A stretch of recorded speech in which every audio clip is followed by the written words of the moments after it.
Good morning, everyone. This is William here with another video, and it is 8:30, December 7th, Wednesday. And as a matter of fact, in about a half hour, I have to go to work. So I figured, why not? Why not just do a video a half hour before I skedaddle?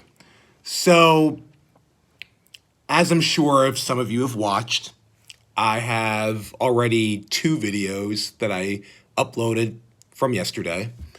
And the first one talked about 2022 and COVID and my job and everything else. The second one was about living at home with your parents as a young adult.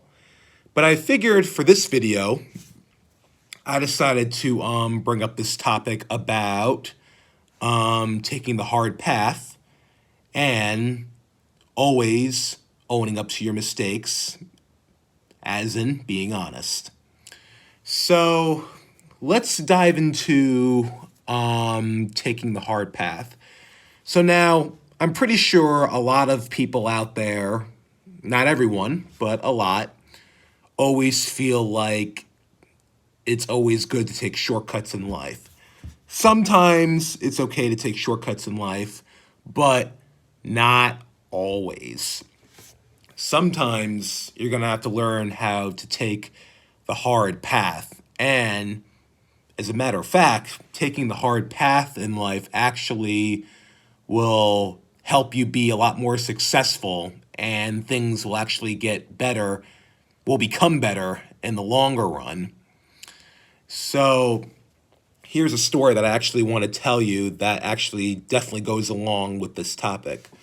So back in 2020, I remember the exact date, February 29th, 2020, we had to put our first dog down.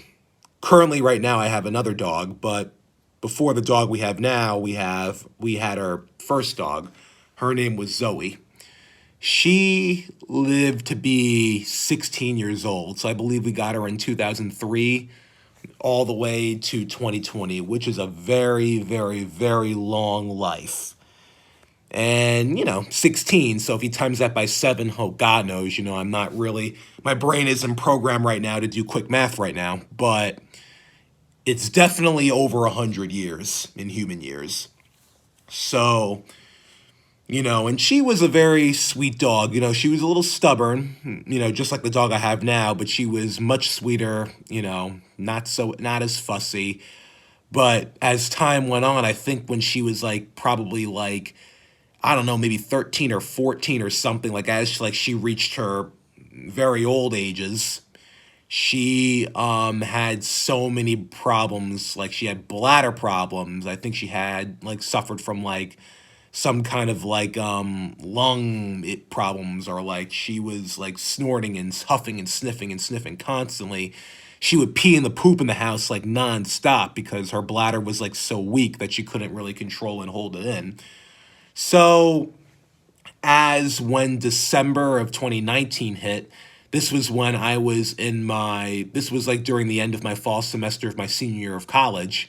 And I ended up getting a call from my mom telling me that, hey, listen, I think that Zoe is having a lot of major issues, and we've tried taking her to the vet many, many times. But the vet insisted and said that I think you're probably going to have to put down your dog. And I was like, no, no, it's like really. And it was very, very heartbroken. And, she called up my sisters and dad, and my dad and my grandmother even came by to check up on her. And yeah, it was just a very, tragic moment. And then my mom was like, you know what? No, no, no, no, no, no, no, no, no, no. We are not putting the dog down. So, and I was like, all right. So, and then apparently, we were so lucky enough that we ended up having the dog live 2 more extra months. And then by the end of February, it was like, you know what? It was time. And and she lived a very long life, and I do want to admit to this on our part. In December, we were kind of being a little selfish at that point, because it's like, yes, it was very, very hard, because it was a very, very hard thing to do by putting the dog down. But really, as we thought about it, it wasn't really making the dog, it wasn't really making, yeah, Zoe happy, but it was really more so of making us happy. And, because it was so hard for us to put her down, it's like, but really in the long run, it was really what was best for her, not for us. And yeah, and sometimes in life, sometimes you're going to have to take very hard paths. And that very extreme hard path is, putting her down, because, it's tough. But, for a second, taking the hard path is rough and tough. But in the long run, you're going to be like, you know what?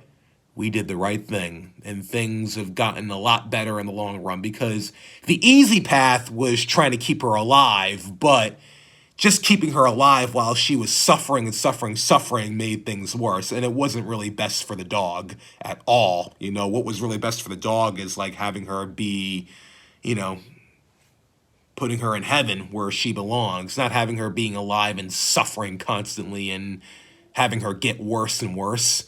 And I will say this, though, when we thought we were going to put her down in December, I actually felt a lot more sad and heartbroken during that time than when we actually put her down in February, because it's like, okay, at least like, because we knew that at some point we were going to have to do it. Like, we weren't going to, like, we knew at that point, like, we can't just keep her alive like this. Like, it's time, I mean, what good is that going to do when you have a suffering old dog? Why, you're just going to just keep her and let her, have more accidents in the house and let her just snort and breathe and huff and puff constantly? Like, no. So that's my story for how in life you're going to need to take the hard path and not take the easy path, because when you take the easy path, things get worse and you're not going to get anywhere in life. Whereas when you take the hard path, yes, it's painful at first for like a second or a minute or an hour in a day, but in the longer run, you'll realize, you know what? I actually feel so much better, and I actually did the right thing, and actually, I'm actually progressing in life now that I actually made that hard path decision rather than just sticking with the easy path. And that's what it comes down to in life, and that's part of growing up. You're gonna have to always take the hard risk side. Not everything has to be the easy shortcut. So that's one part of the topic of this video. Now, the next thing with this video is about always owning up to your mistakes and being honest. Fess up to what you have done in life, because let me tell you, is it hard to tell the truth, and is it hard to admit your mistakes? Yes, it absolutely is. But if you really think about it, when you own up to your mistakes and admit what you've done, you'd be like, hey, you'll feel good about yourself and you'll feel better, because because then you've gotten help. You've had a lot of people help you solve the mistake that you've done, whether it's a little mistake or a major mistake. And yeah, when you own up to that mistake, it actually makes you look really, really good and mature, and showing that you really care to fix a problem. Because when you make a mistake and when you cover it up, trust me, it is going to get worse and worse and worse. And if you let's say if you make a very major mistake and you just cover it up and cover it up and cover it up, and then when it gets found out later on, the consequences will be even worse than what it would have been originally if you just owned up and fessed up to what you have done.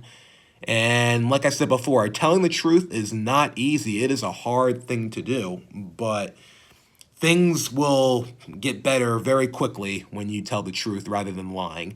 Now, I'm not saying being honest all the time is good. Now, 90% of the time, being honest is good, and 10% of the time it's not good. And with lying, 90% of the time it's bad, but 10% of the time it's okay. Sometimes it's okay to lie a little bit. Like, white lying is different than telling an actual lie. So like now, like let's say if someone comes to you, like let's say if a woman comes up to you and be like, "Hey, do I look terrible in this dress, or do I look fat?" Are you gonna tell the truth and be like, "Yeah, you look fat," or would you lie or white lie and be like, "Nah, you look fine"? You would white lie. Because sometimes, telling a lie can actually benefit you and benefit the other person because it saves the person's feelings from being hurt. It'll make you look good as well. And now, I guess if you really think about it, I mean, it is an opinion though. So I mean, I guess if you really think about it, it's not really a lie or telling the truth. If someone asks you like, "Do I look fat in this dress or do I look good in this dress?" And if you think it's a lie to you to be like, "Oh yeah, no, the dress looks really really good. I like it." Now, it's not really a lie because it's really an opinion. I really feel like a lie is something that you really have to like just make up under factual circumstances. Whereas in an opinion, I mean, I guess in a way it kind of would be a lie because there is something called an honest opinion. So even though an opinion is more so of what you think, but there's something called an honest opinion. So I guess you can still lie within an opinion if you say that, "Oh, like, yeah, your dress looks very nice. There's nothing wrong with it at all." And if you think the truth to you is that, "Oh, that dress looks very bad," like, but it would be a very, very harsh truth, and it would be a very, very harsh opinion at that.